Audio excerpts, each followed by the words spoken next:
de demander à François Brousse de lever pour nous le voile d'Isis sur cette figure étrange qui est Saint Paul, je vous propose d'écouter deux de ses poèmes.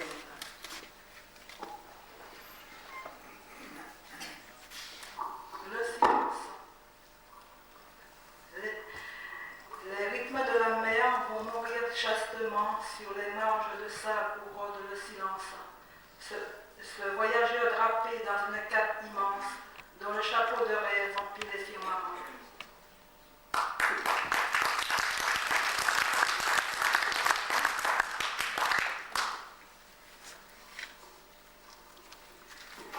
Jardin d'Éden. Au jardin clos des Écritures, j'attendrai mon cœur brûlant, et j'écouterai les murmures des vins que verse l'océan. Oh, s'engloutir dans la nature sous un soleil de sombre argent. Vers la formidable aventure, mon âme exalte ton élan. Par les forêts pleines de rêves, Adam se promène avec Ève au doux grondement des lions. Moi, je trouverai sur les cimes le dieu farouche des abîmes, gémé des constellations.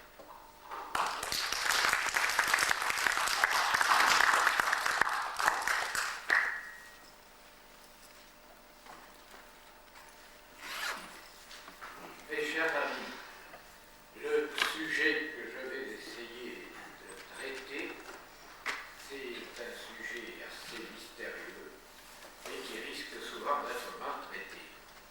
C'est un certain Paul.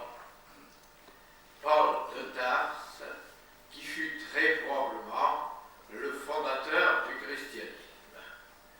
On prétend que le fondateur du christianisme s'appelle Jésus-Christ. C'est une possibilité, mais ce n'est pas une certitude, car de Jésus-Christ on ne connaît strictement rien, pas même son nom, puisqu'il a l'air de vouloir signifier Jéhovah Sauveur. Et ce serait donc beaucoup plus un titre qu'un nom véritable. De plus, on ignore à quelle époque il a vécu. Les uns le font naître sous le roi Hérode, lequel a régné de moins 40 à moins 4, c'est donc une très vaste période. D'autres le font naître à l'époque du recensement de Quirinus, en plus 7. Entre ces deux dates, la marge est extrêmement grande et l'incertitude plus grande aussi. Il a deux généalogies. La première et la seconde remontent toutes deux à David, mais malheureusement, dans le premier cas, c'est par son fils Salomon, et dans le second cas, c'est par son fils Nathan. Il semble bien qu'on n'ait rien de bien précis sur cet étrange personnage. J'ajoute qu'il y a deux généalogies et que ces deux généalogies ne s'entendent pas du tout. Tout ceci pour aboutir à quoi? À déclarer que c'est Joseph qui est l'aboutissement de ces généalogies. Or, on sait très bien, d'après les dogmes chrétiens, que Joseph n'est pas le père de Jésus. Ce qui fait qu'on a l'impression d'une espèce de désordre invraisemblable dans lequel un historien et un éléphant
puissance juive et dispersèrent les Juifs sur toute la terre. C'est surtout à partir de 132. Mais quoi qu'il en soit, il semble que Jésus ait quand même existé sous au moins 3 formes, si ce n'est 4. Il y a donc une triple ou peut-être une quadruple existence. Mais ce n'est pas lui qui a fondé le christianisme. Alors, qui l'a fondé? Ce ne peut être que Paul. Et qui est ce mystérieux Paul? D'ailleurs, une espèce d'évolution s'est faite depuis le commencement du XXe siècle. On a commencé par dire que c'était Jésus qui avait fondé le christianisme, puis ensuite les savants ont prétendu que ce n'était pas lui, les scientifiques, mais Saint Paul. Alors est-ce que ce Saint Paul, lui aussi, a existé? On pourrait en douter puisqu'on n'en parle jamais. Par exemple, ce n'est que Marcion qui parle de Saint Paul vers l'an 144. Mais enfin, si on parle d'un personnage, même si tardivement, c'est que très probablement il a existé. Et Marcion lui-même se porte garant de l'existence historique de Saint Paul.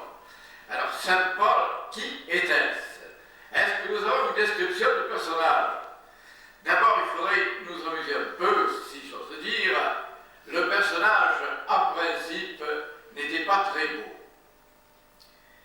Et nous pourrions donner la parole à Sainte Thècle, qui le décrit de cette manière-là.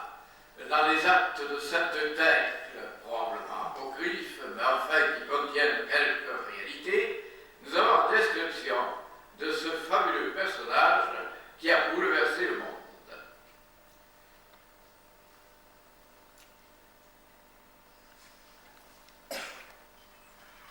Vous allez l'entendre tel qu'il se trouve dans ce récit apocryphe.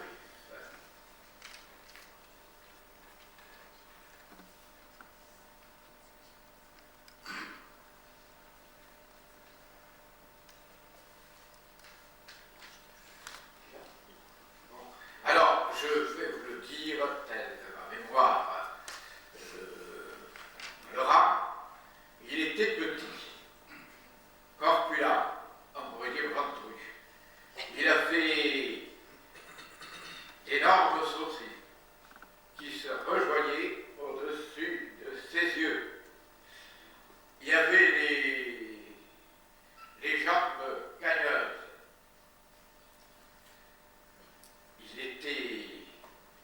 On a l'impression qu'il était bigle par-dessus le marché, et cette tête, enfin, ajoute qu'il était rempli de la grâce de Dieu.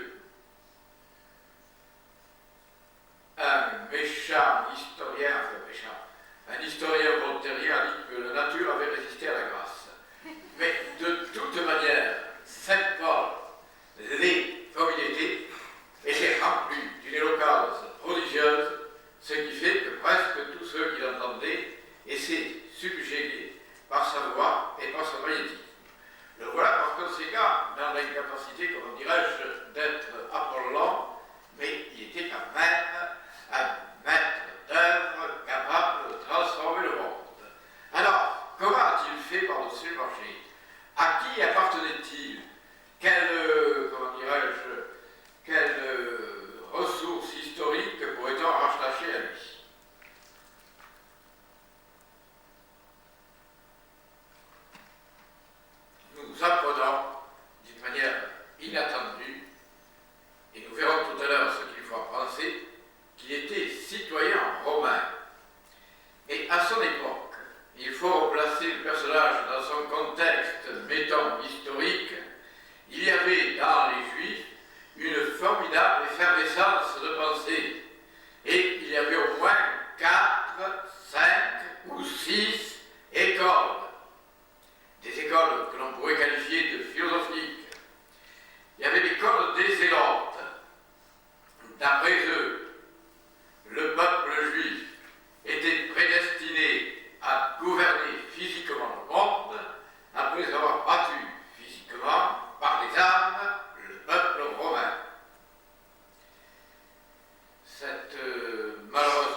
chez lesquels étaient pris les grands prêtres, eh bien, il n'y avait pas d'âme immortelle. Dieu seul existait, mais il n'y avait aucune immortalité de l'âme. Pas d'âme avant la mort, la naissance, pas d'âme après la mort, et tout était enfermé dans le cercle étroit d'une existence terrestre. Il croyait à l'existence de Dieu, certes, mais ne croyait pas à l'immortalité de l'âme. En se penchant sur eux, on pense tout de suite à la secte moderne des témoins de Jéhovah qui affirment qu'il n'y a pas d'âme immortelle et que cette théorie est l'invention du diable. Il n'allait pas jusque-là, je parle des Sadducéens, mais il considérait bien que c'était l'invention de l'erreur. Alors, les Sadducéens, par conséquent, ne croyaient pas à l'immortalité de l'âme, et ils avaient comme adversaires les pharisiens, contre lesquels beaucoup d'hommes et de femmes et d'esprits se sont élevés, à la suite précisément de Saint Paul, peut-être des évangiles. Or, les pharisiens et Saint Paul, après les avoir rejetés, les acceptent, eh bien les pharisiens croyaient à l'immortalité de l'âme et ils croyaient aussi aux anges et à l'intervention des anges parmi l'humanité. Ils croyaient aussi, il faut le dire, parce que la plupart des historiens refusent de le voir, qu'ils croyaient à la réincarnation et qu'ils admettaient non seulement la réincarnation des fidèles, mais aussi la réincarnation des prophètes. Les prophètes se réincarnaient pour apporter la vérité au genre humain. Ils avaient donc une certaine puissance intellectuelle et morale. Ils étaient d'ailleurs d'une austérité parfaite et ils suivaient les préceptes de la loi de Moïse jusqu'à son dernier iota. Et ces pharisiens croyaient aussi, et c'est là ce qui est ennuyeux, ils croyaient aussi à l'enfer éternel. Car pour les méchants, eh bien, l'enfer éternel les enfermait pour toujours dans ces cachots flamboyants. Les bons ou les médiocres, eh bien, seraient incarnés et les prophètes, régulièrement, venaient apporter la vérité au genre humain. Alors, voilà déjà trois sectes différentes. Il y a aussi les thérapeutes. Les thérapeutes qui avaient comme fonction de guérir. Ils se croyaient possédés par l'esprit divin et ils imposaient les mains aux êtres humains pour les guérir, au nom de la divinité. C'était une quatrième secte que, parfois, est extrêmement sympathique et que l'on peut considérer avec beaucoup d'amour. Jésus en faisait peut-être partie. Alors, ensuite, il y avait une secte, et même deux, dont on ne parle presque jamais. La secte des hellénistes, nous allons le voir, et la secte des mandéens. Or, les hellénistes se rattachaient à Philon d'Alexandrie, un philosophe platonicien, génial, et qui a eu une influence énorme sur l'évolution même de la Judée, puisque par exemple c'est lui qu'on a choisi pour emporter à l'empereur Caligula les vœux de la population juive. Il était le grand représentant des Juifs et il a, avec l'empereur Caligula, il a concocté, si j'ose dire, un pacte et un statut pour le monde judaïque. Donc c'est un personnage extrêmement important. Et c'est aussi un philosophe. Il a voulu créer ce qu'on appelle une fusion entre les platoniciens et les juifs. Il prétendait hautement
séparé de Dieu, tout ça en faisant partir de lui, et qu'il était l'intermédiaire entre Dieu et les hommes, et qu'il pouvait s'incarner, ou tout au moins s'incarner peut-être trop, mais il pouvait certainement inspirer des êtres humains, qui à ce moment-là devenaient de véritables prophètes.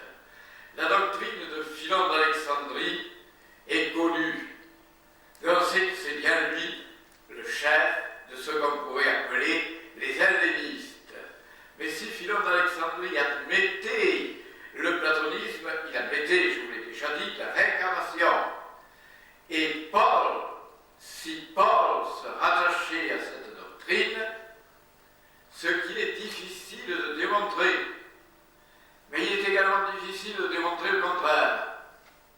Et si Paul se rattachait à cette doctrine, il croyait, lui aussi, à la réincarnation. Alors voilà un personnage extrêmement curieux, parce qu'il y a encore une autre secte, c'est la secte des Mandéens.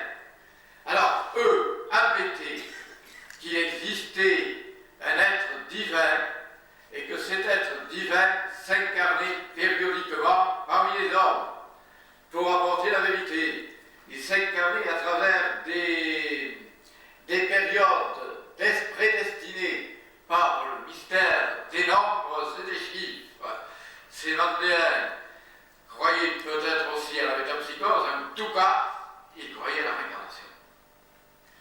Et ils croyaient également à l'arrivée successive des prophètes.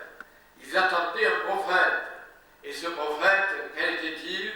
Eh bien, on a un nom assez bizarre, mais enfin, qui ne correspond pas au nom que nous connaissons, mais qui pourrait être un certain mandat d'Agnès, qui serait venu à l'époque même de Jésus pour apporter justement la vérité aux êtres humains. Alors, il sera touché par conséquent à tout ce collier de connaissances ésotériques, et il est possible que Saint Paul ait identifié leur Dieu avec Jésus lui-même. Mais enfin, il existait, si vous voulez, cette secte assez prodigieuse dont la plupart des historiens se gardent bien de parler.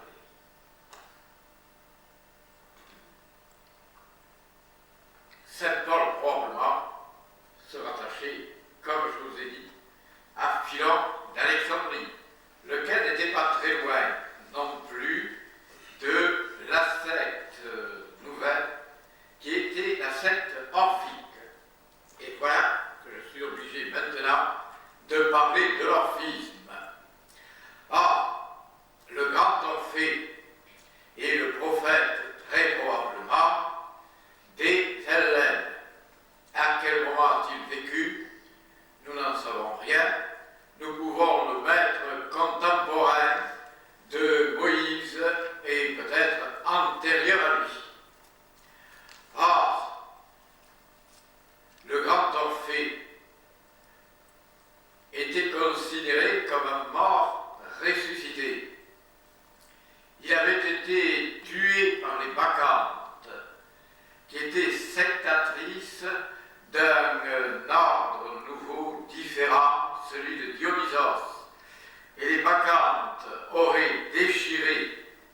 était anéanti.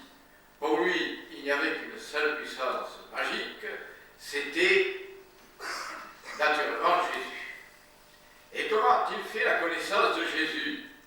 C'est là que nous retomberons dans les incertitudes de l'histoire, qui sont d'ailleurs toujours intéressantes. Eh bien, il aurait fait la connaissance de Jésus non pas sur le plan physique, mais sur le plan métaphysique.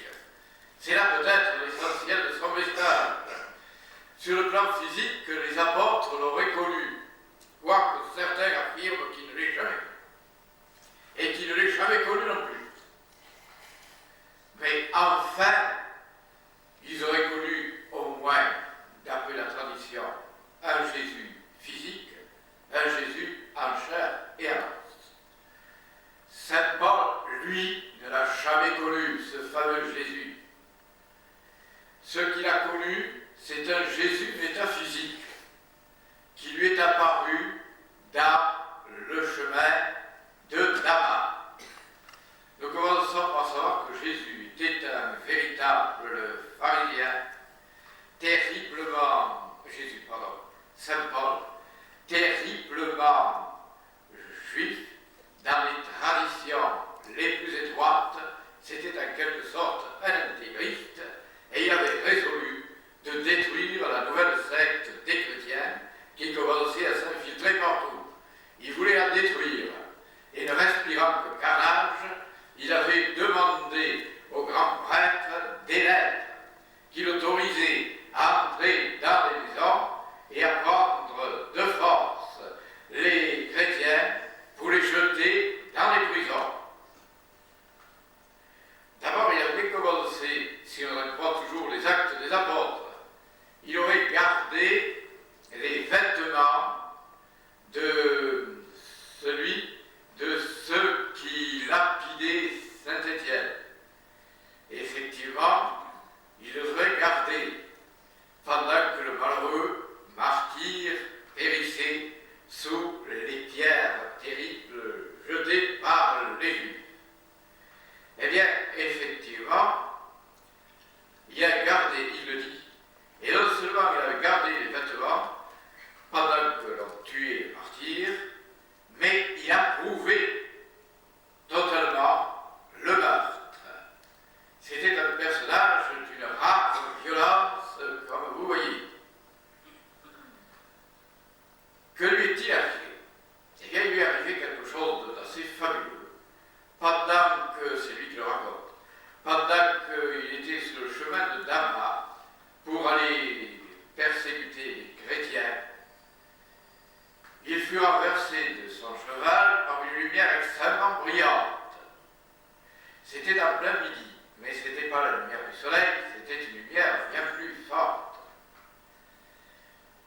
Il tomba, renversé, et il entendit une voix qui lui disait « Saül, Saül, pourquoi me persécutes-tu »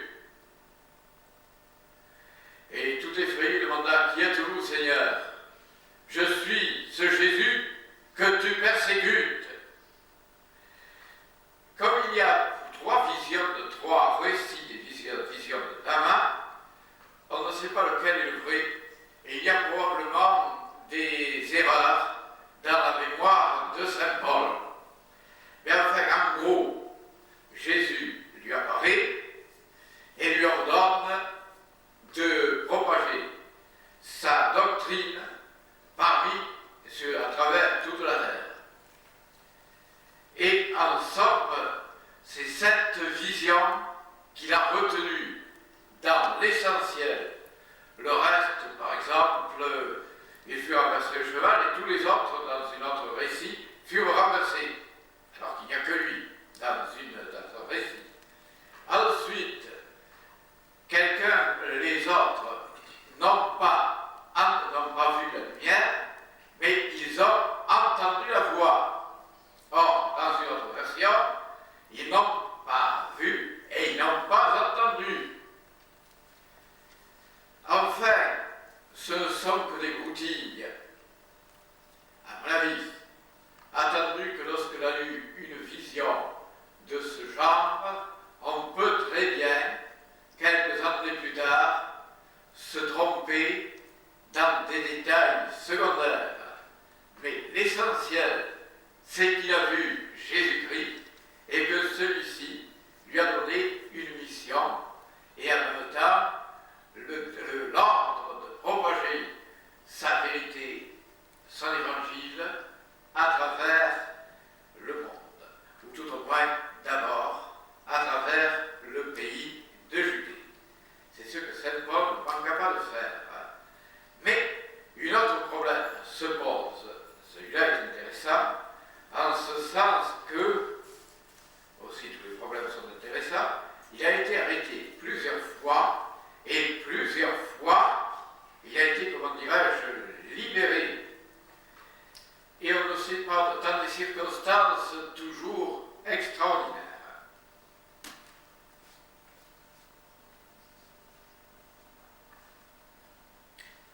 De toute manière, il était rempli d'un magnétisme fabuleux. On le voit par exemple à propos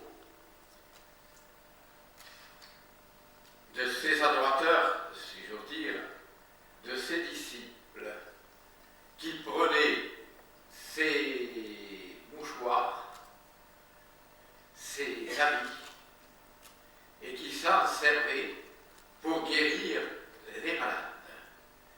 Tous les malades qu'on leur présentait étaient touchés par des habits ou des mouchoirs contenant le magnétisme de Saint Paul et ils étaient guéris. Ce qui, après tout, prouvait qu'il y avait une puissance curative absolument exceptionnelle. Il y avait également le pouvoir, et c'est dans ce sens, je crois, qu'on peut voir en lui nettement un prophète. Le pouvoir de faire descendre le Saint-Esprit, ou l'Esprit Saint, comme vous voudrez, sur les êtres auxquels il imposait ses mains. Il imposait ses mains sur le front des catéchumènes, et le résultat, c'est que le Saint-Esprit descendait en eux, et ils se mettaient à parler en langue et à prophétiser. Que signifie cette expression de parler en langue? À mon humble avis, il s'agissait de parler de langues que l'on ne connaissait pas. C'est comme cela arrive d'ailleurs fréquemment dans des séances spirites, le médium se met à parler de langues que personne ne connaît, mais qui a réellement existé. Par exemple, on peut parler l'anglais sans l'avoir jamais appris, ou le grec ancien sans l'avoir jamais appris, ou le latin sans l'avoir jamais appris. Et cette histoire de parler en langue est tout à fait remarquable à mon avis. Ça veut dire que lorsque le Saint-Esprit descend en nous, eh bien nous nous souvenons de nos vies antérieures et de toutes les langues que nous avons apprises dans ces vies. Ce serait un véritable souvenir de nos existences passées, de nos réincarnations. Et comme il y a une espèce de loi qui veut que lorsqu'on apporte quelque chose, la chose contraire et complémentaire soit apportée aussi, ils étaient capables non seulement de se souvenir du passé, mais également de prophétiser, c'est-à-dire d'annoncer l'avenir.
fabriqué tout cela, et qu'il ait inventé tout cela, et qu'il ait vu tout cela.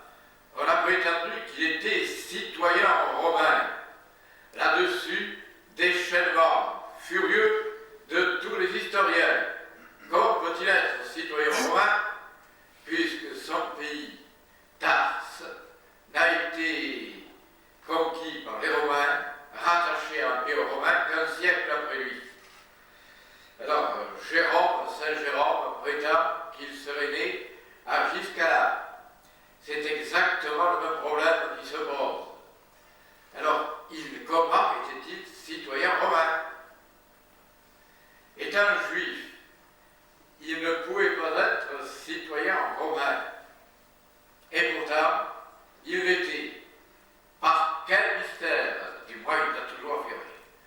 Alors, il semble bien qu'on soit obligé de remonter à l'appartenance royale de Saint Paul. Saint Paul serait un prince du sang royal que l'on aperçoit dans Flavius Joseph, lesquels ont écrit les antiquités judaïques. Et dans ces antiquités judaïques, il parle d'un Saül. C'est lui-même de Saint Paul, qui était apparenté à Aristobule et qui était de race royale. Et ce Saül, aurait fait partie justement de la famille royale, laquelle était venue au secours de César. Lorsque César, à Alexandrie, était sur le point d'être vaincu par ses ennemis. Or, les membres de ce clan royal sont venus à son secours et l'ont sauvé. Et César leur a donné à tous, à leurs descendants, d'être citoyens romains. Ils seraient donc citoyens romains dès sa naissance. Or, effectivement, ce que l'on dit, ce que Flavius Joseph dit de César, peut être parfaitement corroboré par l'attitude du même César, qui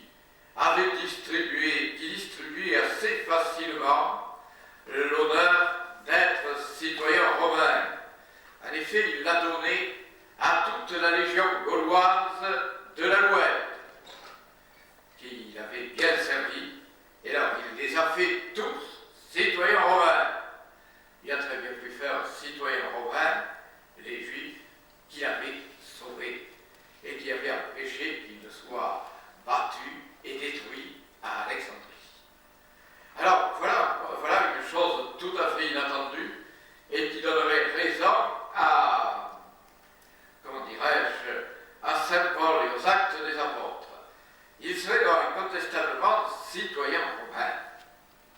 Ce qui a causé l'étonnement, par exemple, de plusieurs de ceux qui l'ont arrêté, qui ont dit « Mais moi, pour être citoyen romain, il a fallu que je débourse beaucoup d'argent. » Et il répond « Moi, je suis romain depuis le commencement, depuis ma naissance. » Oui, mais alors, il avait le droit, le devoir, s'il était citoyen romain, d'adorer les dieux de l'Empire. Cela ne devait pas trop le gêner, étant donné que si nous avons affaire à un puissant constructeur de religion, il a essayé de faire une synthèse de toutes les religions. Il aurait donc essayé d'unir les Romains, c'est-à-dire le paganisme hellénisto-romain, de l'unir à la sagesse juive et de l'unir également au monde, au monde des païens. Comme nous allons le voir, il essayait de réunir toutes les religions pour en faire C'est le propre, je crois, de tous les grands mages qui sont envoyés sur la terre. Mais la vision qu'il a eue est assez extraordinaire. Je vous rappelle aussi qu'il avait le pouvoir de chasser, mettons non pas les démons, mais les êtres qui ne lui plaisaient pas. Par exemple, pendant qu'il parlait, eh bien, il était toujours suivi par une jeune femme qui déclarait « Écoutez-le, écoutez-le, car il est l'envoyé du Saint-Esprit et sur la terre. » Alors, importuné, il se tourna vers elle, et bien comment l'ordre de se taire. Bon, du coup, elle cessa de prophétiser. Et d'ailleurs, il y a eu une sorte de retentissement karmique, car ayant cessé de prophétiser, ses patrons qui faisaient payer ceux qui la consultaient se trouvèrent ruinés. Et ils en voulurent à Saint-Paul et on dressa de véritables embuscades contre lui. Mais il avait l'habitude, comment dirais-je, de se tirer toujours d'affaire parce qu'il y avait soit un ange, soit un esprit céleste, soit un vivant, soit un mort qui venait toujours l'avertir des dangers qu'il courait. On a observé, d'une manière curieuse, que partout où il allait, c'était en quelque sorte une sorte de parcours initiatique. Toutes les villes qu'il traversait avaient été des centres, ou étaient encore des centres d'écoles initiatiques. Et il est possible qu'ils soient allés à travers toutes ces écoles pour essayer de leur redonner vie et force, et en même temps de puiser dans ces écoles tous les enseignements traditionnalistes qu'elles pouvaient avoir. Alors, le voilà par conséquent jeté à travers le monde. Et la première chose qu'il a à faire, c'est une lutte contre Pierre.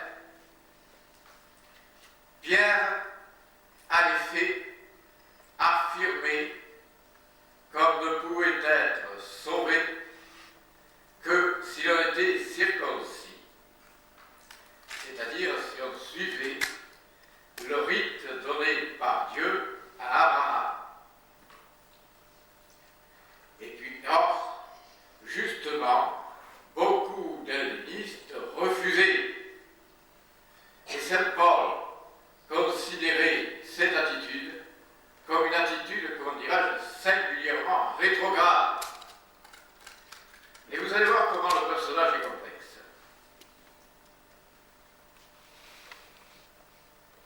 Il se dressa par conséquent contre Saint-Pierre, en disant qu'on n'avait pas besoin d'être circoncis pour être sauvé, et que la véritable circoncision était la circoncision du cœur. Il a dit aux Juifs intérieurement. Et c'était admirable parce qu'au lieu de nous enfermer dans une religion déterminée qui était le judaïsme, eh bien, il permettait à tous les chrétiens d'appartenir à n'importe quelle religion, en dehors du judaïsme, qui restait quand même la religion privilégiée, mais pas unique. On a constaté, je crois, que les 15 premiers papes étaient quand même circoncis. Donc, ils avaient suivi Pierre, ce qui était normal, plutôt que Paul, alors que Paul avait normalement tous les droits et toutes les inspirations. Alors, Paul se dresse, et en ce sens, il a raison, mais le personnage est bizarre, incompréhensible par certains côtés, parce que lui a circoncis de sa propre main son disciple Timothée. Tout cela pour faire plaisir aux Juifs et pour leur montrer que les chrétiens reconnaissaient la primauté du peuple élu. Mais par contre, il s'est dressé contre Pierre qui recommandait toujours la circoncision. circoncision. C'est un personnage assez complexe et je dirais pétri de contradictions. Néanmoins, son génie me paraît absolument authentique. Alors, que fit-il en plus de tout cela? Eh bien, il eut d'immenses visions. Il commença d'ailleurs par être transporté au 3e ciel. Et il dit dans une de ses épîtres, « Je connais un homme qui fut transporté au 3e ciel. Est-ce dans son corps? Est-ce en dehors de ce corps? Je ne saurais le dire. » Eh bien, cet homme transporté au 3e ciel, c'est lui. Qu'est-ce que le 3e ciel, a demandé avec une certaine ironie Voltaire. Oui, effectivement, il n'y a parfaitement raison de le demander. Le 3e ciel serait, si nous parlons du ciel de l'âme, du ciel du corps astral et du ciel éthérique, et il reste le 3e ciel qui serait le ciel du corps mental. Le 3e ciel, ce serait donc le ciel de l'intelligence et du supramental. C'est là où il aurait été transporté. Et ce qui semble bien prouver que c'est vrai, c'est ce qu'il affirme lui-même, qu'il est rentré dans ce 3e ciel et qu'il a entendu des paroles ineffables qu'il est impossible de transmettre à l'humanité. Ces paroles ineffables, nous sommes bien d'accord, ce sont les messages intuitifs que donne le 3e ciel, dans lequel il était réellement transporté. Alors un personnage capable d'aller si haut était en même temps capable de bouleverser toute la terre. Ensuite, il y a une autre idée étrange. Qu'est-ce qu'il a vu à partir de ces visions? Eh bien, il a vu Jésus, nous l'avons vu, mais il a vu le Jésus transfiguré. Il n'a jamais voulu entendre parler du Jésus vivant. Le Jésus vivant, ça ne l'intéressait pas. Que les apôtres aient vu un Jésus, un chair et un os, c'est possible, mais en quoi cela le touchait-il? Lui, ce n'est pas le Jésus physique, palpable qu'il avait vu, c'est le Jésus impalpable, le Jésus métaphysique. Ce Jésus avait bien été crucifié. Il semble malgré tout qu'il ait admis cette crucifixion, mais il a été crucifié dans les abîmes de l'éther, si j'ose dire, et par des archontes. Il dit bien que ceux qui ont crucifié Jésus, ce sont des archontes. Or, que signifie le terme archonte? Eh bien, cela veut dire les génies du mal. Il aurait donc été crucifié par les génies du mal, mais dans l'indéfini métaphysique de nature, et non pas sur terre. Je crois que c'est l'essentiel de son message. Il a vu le Jésus qui est mort dans le ciel, ressuscité dans le ciel, et il ne connaît pas du tout le Jésus terrestre qui ne l'intéresse à aucune manière. Les apôtres sont les champions du Jésus terrestre. Eh bien, ce seront les enfants, si l'on peut dire, les premiers pas des petits initiés. Au contraire, lui, grand initié, connaît les hauts mystères de l'infini. Alors, ce Jésus, crucifié, est également ressuscité, si j'ose dire, mais dans les cieux, après que les archontes l'aient réellement crucifié, mais crucifié dans l'azur, et non pas sur terre.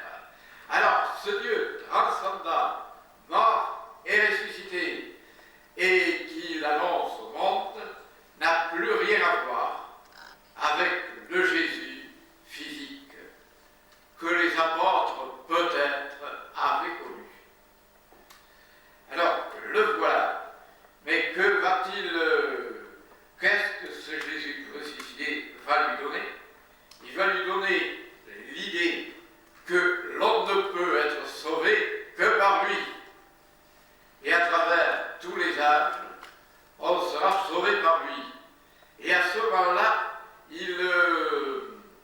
en train, semblerait-il, à travers le mythe d'Orphée, de retrouver l'histoire extraordinaire que l'on pourrait appeler l'histoire du Sacré-Cœur.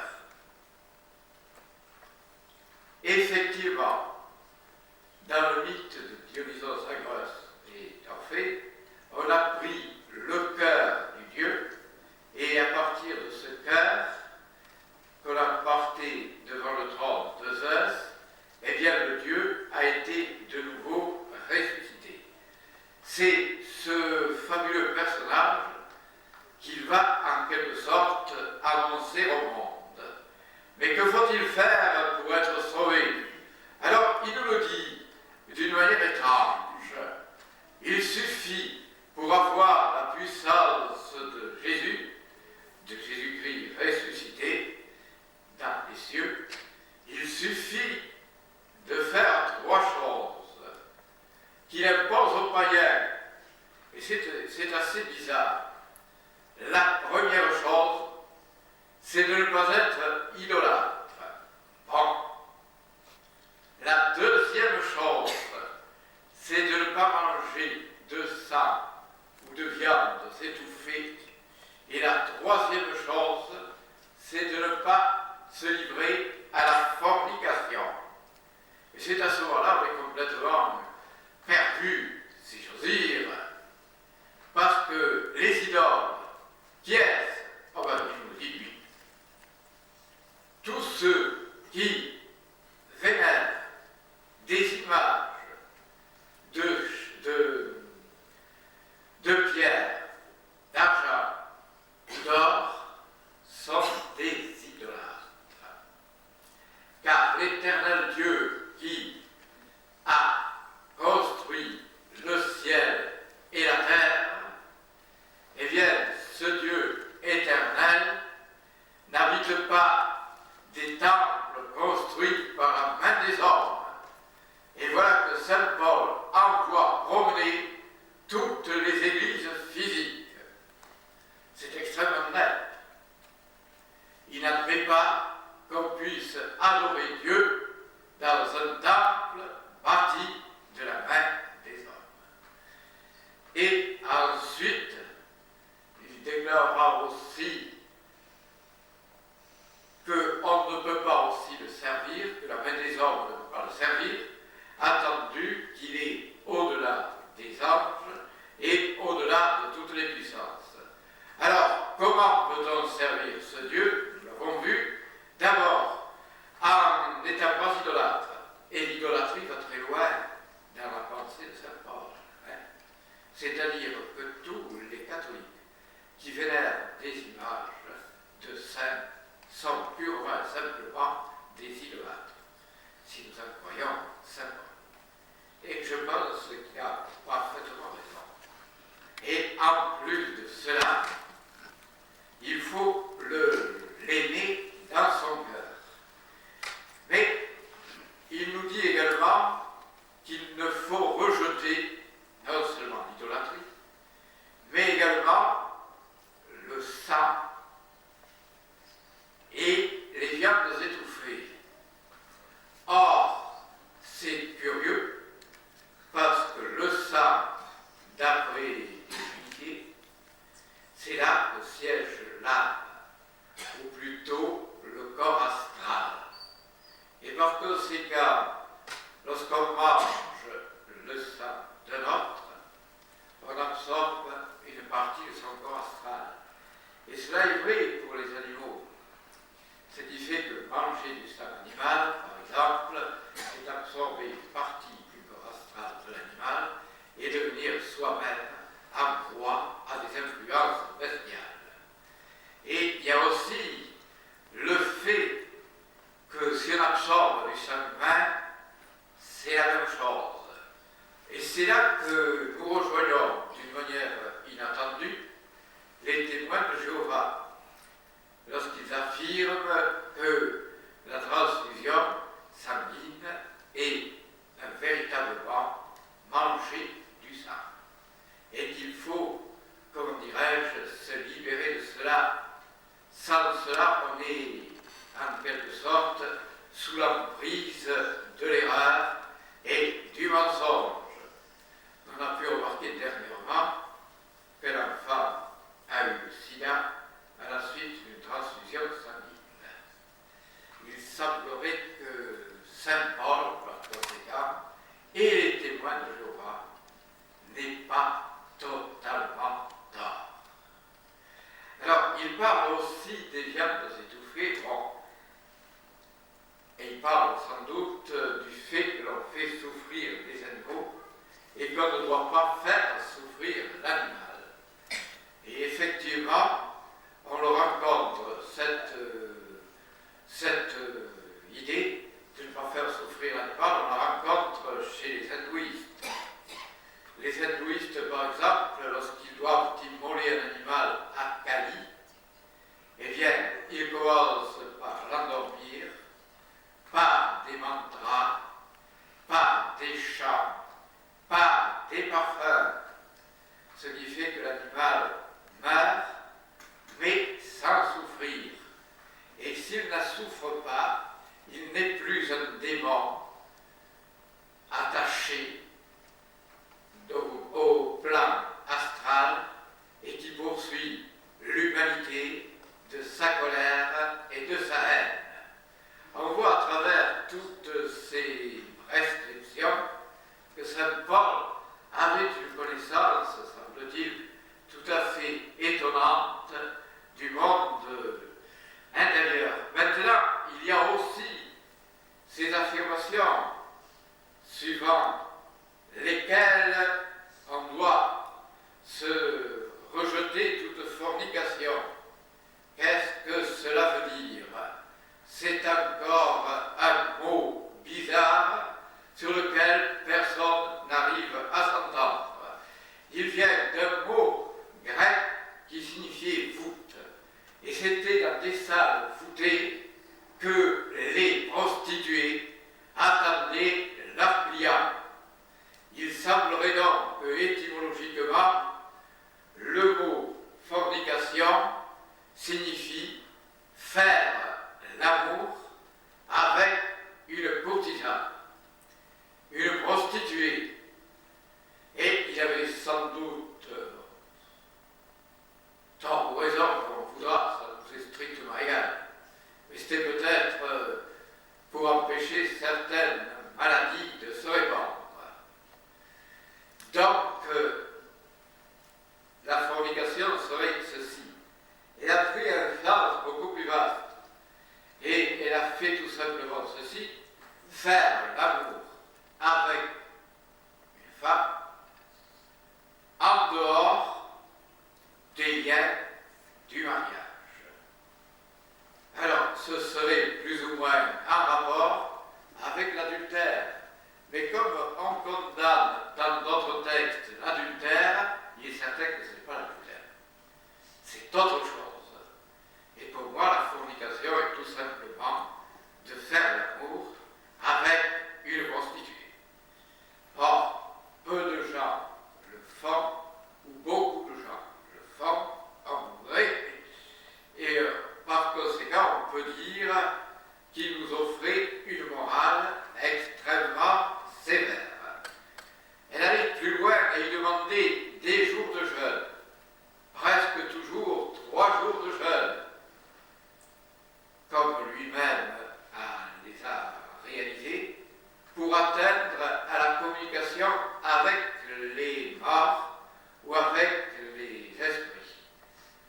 Saint Paul avait également une autre croyance qui faisait que, en évoquant ces morts, on pouvait atteindre à l'illumination.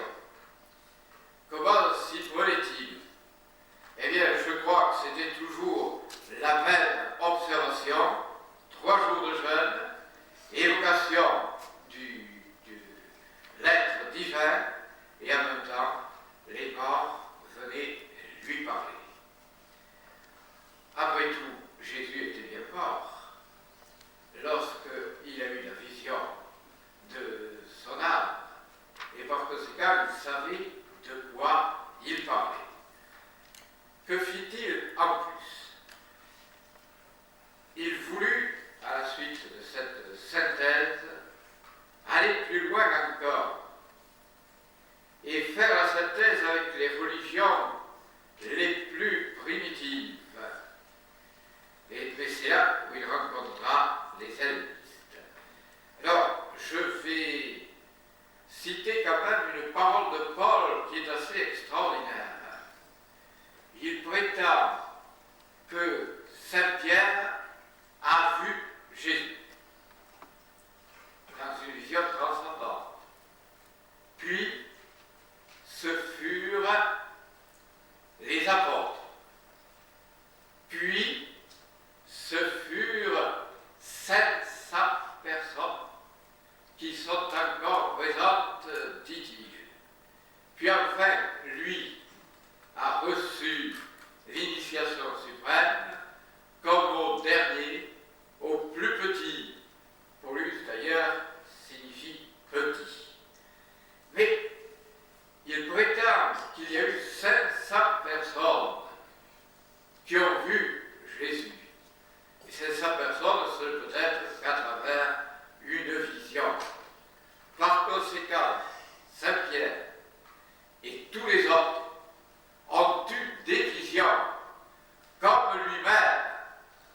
Mais sa vision à lui est bien supérieure aux autres, parce qu'il parle d'un Dieu transcendant, métaphysique, et non plus d'un être purement physique. Alors, il y a évidemment d'autres impressions que l'on peut retrouver, et l'on retrouvera, je crois, dans le pandéisme. Et c'est là il se croit missionné. Il croit qu'il est le prophète marqué par les Mandéens et qui doit venir à travers des cycles particuliers. Quels étaient ces cycles? Il semble que ce soit essentiellement le cycle de Milan, que l'on retrouve d'ailleurs à travers les Zoroastriens. Et c'est là qu'il se rapproche d'une nouvelle religion, la religion de Zoroastre. On la trouve nettement marquée dans les évangiles de la Vierge, où il est dit que la Vierge a enfanté un enfant qui était l'incarnation de Zoroastre. Or, Zoroastre croyait à une série de cycles de 2000 ans. Il y a eu le premier Zoroastre, 1000 ans avant Jésus, et ensuite le deuxième Zoroastre. J'interprète le zoroastrisme. Le second Zoroastre qui était le fils de la Vierge, et que l'on peut très bien assimiler à Jésus. C'est ce qu'ont fait les évangiles de la Vierge précisément. Ensuite, à partir de là, nous pouvons scruter l'histoire et voir que 1000 ans après, nous avons de nouveau un nouveau prophète. C'est le prophète Albigès, c'est-à-dire celui qui a apporté la sagesse au monde chrétien et surtout au midi de la France et dans les Balkans. Ce prophète, que nous appelons Albigès, a enseigné la réincarnation et aussi le végétalisme. 1000 ans après, par conséquent, nous tombons vers l'an 2000. Et c'est à ce moment-là que doit de nouveau se réincarner Zoroastre. Il doit se réincarner pour apporter une doctrine nouvelle et pour être nouvelle et ancienne, et pour être également pour célébrer la dernière cérémonie du feu sur la terre ravagée par un météore géant et destructeur. Nous avons l'impression qu'il parle à ce moment-là de la future guerre atomique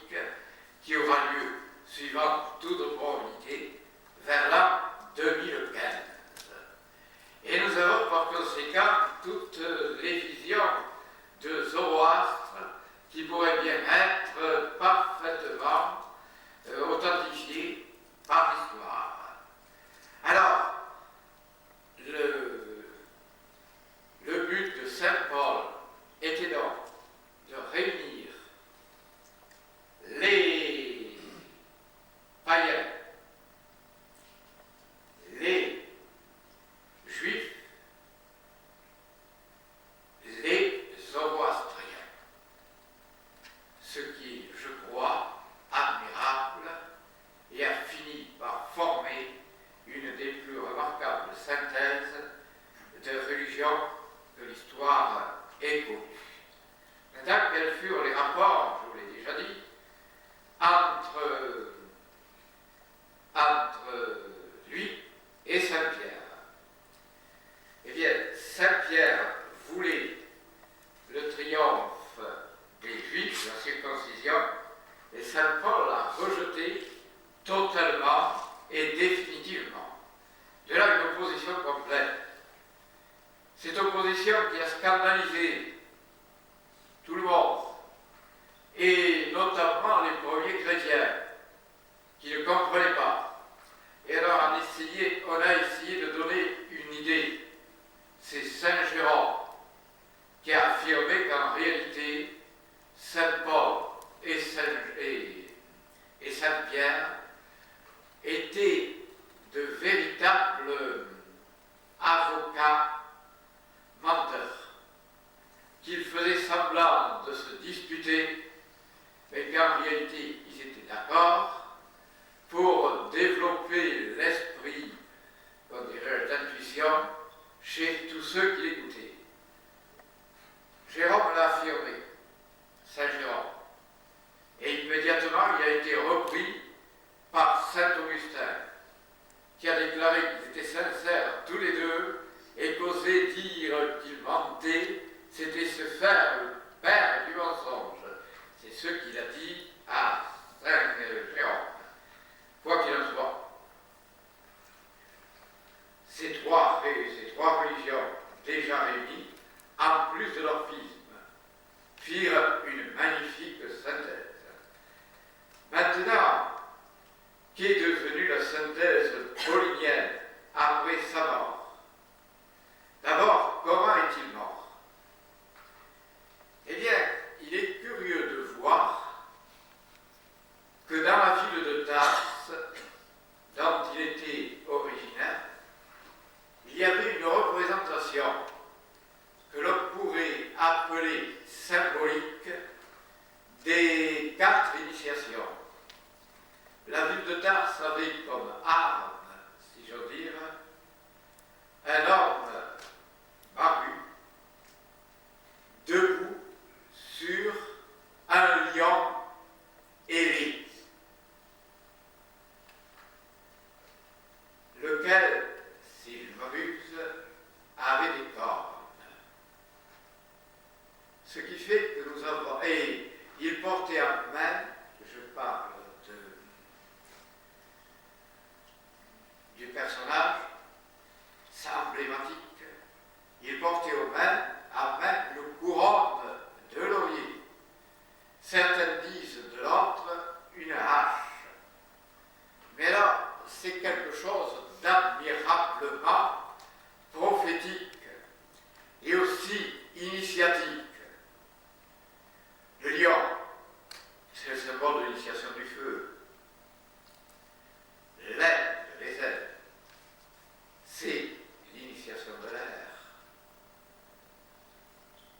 L'homme barbu, ça pourrait être dans un certain sens l'initiation de l'eau, parce que le Nil, par exemple, était représenté sur l'image, par l'image d'un homme barbu. Et puis cela rappelle aussi le monde du Verseau, dans lequel l'homme verse les constellations d'un vase. Ce serait l'initiation de l'eau, de l'air, nous l'avons vu, et du feu.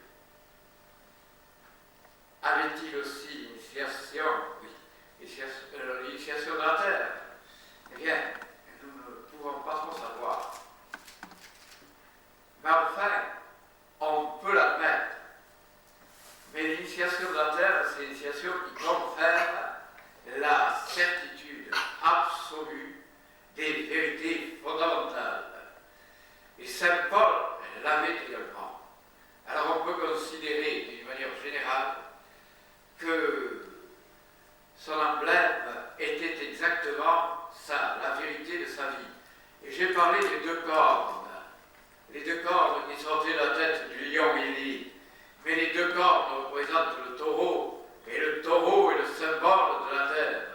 Il avait donc les 4 initiations, et il est mort, il a fini par mourir décapité. C'est à ce moment-là que se pose un problème. On a prétendu que son corps avait été pris par l'empereur Julien et qu'il voulait faire de ce corps l'image de Jésus. L'empereur Julien avait décidé de détruire le christianisme. Le malheur d'État a voulu qu'il ne l'ait pas fait. Mais enfin, il avait déclaré qu'il possédait le corps de Jésus, le corps physique, et que par conséquent, Jésus n'était pas ressuscité. Et il comptait bien l'exposer dans le temple de Jérusalem, qu'il voulait reconstruire, et dans lequel il aurait exposé tranquillement le corps de Jésus-Christ, prouvant par là qu'il n'a jamais été ressuscité. Mais ce corps était le corps de qui? On a prétendu que c'était le corps de Saint Paul. Or, ce corps, on l'a trouvé il y a quelques années. Et c'est extrêmement curieux. Le corps en question est entier, c'est-à-dire qu'il n'est pas décapité. Par conséquent, ce ne peut pas être le corps de Saint Paul. Je ne sais pas si vous suivez ce raisonnement. Et par-dessus le marché, Julien avait décidé de reconstruire le temple de Jérusalem parce que les évangiles avaient déclaré qu'il serait détruit et qu'il n'en resterait pas pierre sur pierre. Il en reste au moins un mur, c'est le mur des lamentations. Mais enfin, Julien voulait reconstruire intégralement ce temple. Et à ce propos, je vais faire une petite parenthèse. Il y avait encore une autre secte. C'était la secte des Hérodiens. Et la secte des Hérodiens prétendit que le Messie, c'était Hérode. Attendu que Hérode avait reconstruit le temple de Jérusalem. Et que par conséquent, il était le véritable Messie. Alors Saint Paul était obligé de lutter contre ces affirmations fantasmagoriques et d'affirmer sa propre vision du monde. Il a donc été envoyé à Rome.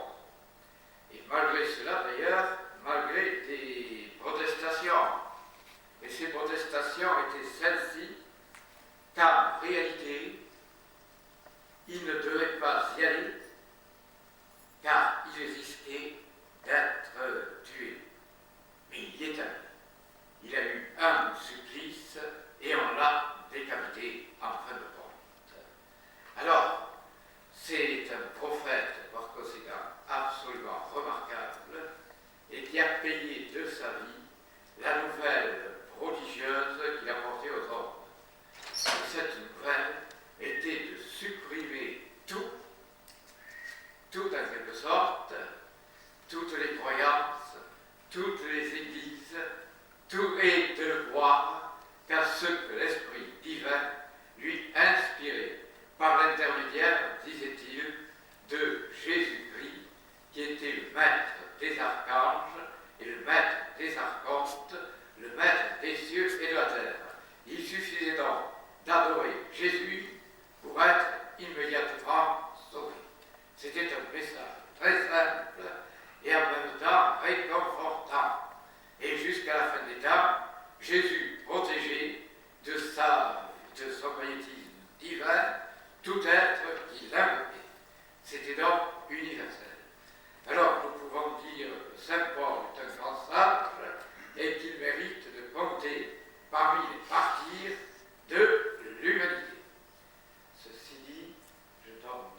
de vastes ciels d'or, où l'âme du soleil s'épanouit et aimante, oses-tu redouter, me dire la mort? Oui, je sais. Le tombeau que son doigt sombre aimante attire pêle-mêle au ventre âpre du sol ton père et tes enfants, ta mère et ton amante.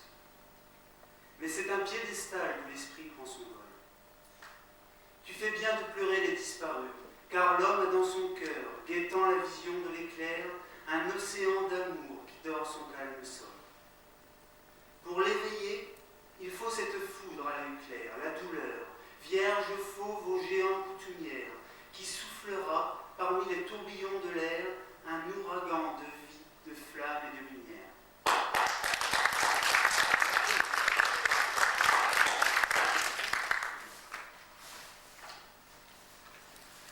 Mais l'ennui fuligineux pèse sur mon front morne, comme un brouillard tragique aux fêtes des sapins. Mais le murmure amer des mirages marins épanche dans nos cœurs une extase sans borne. Comme le roi taureau qui bascule ses cornes, nous offrons notre force à l'estoc des destins. Mais le roucoulement des ramiers argentins invite au clair sommeil sous les sombres viornes. Nous subissons le double et sinistre voyage, la croisière du temps, à venir et passé. Mais dans nos cœurs pensifs fuse le feu sauvage. L'espace en ses maillons tient notre esprit lassé. La liberté se meurt sous le fouet des ravages. Mais notre âme infinie efface tout rivage.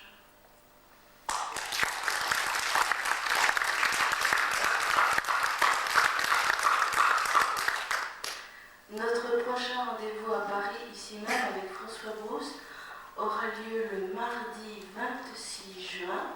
Et ce soir-là, nous entendrons parler des grands initiés alchimistes. Bonsoir.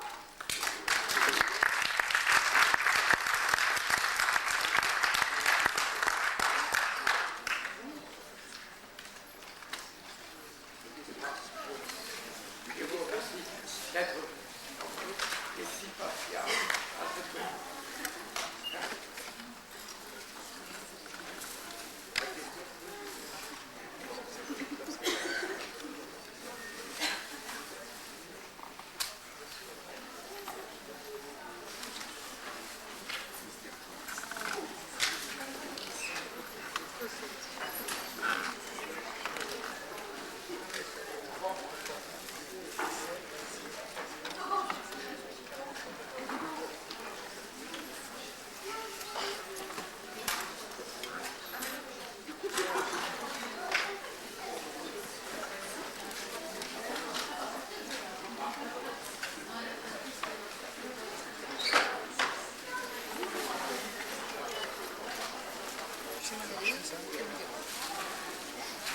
Ça a bien marché.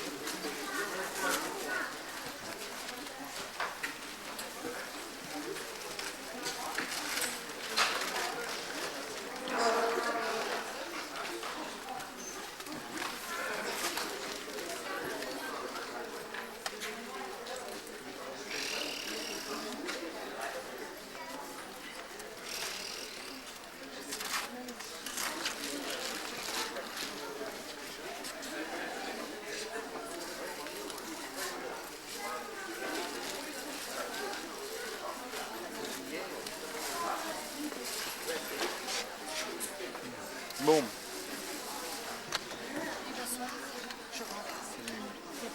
Retour samedi alors.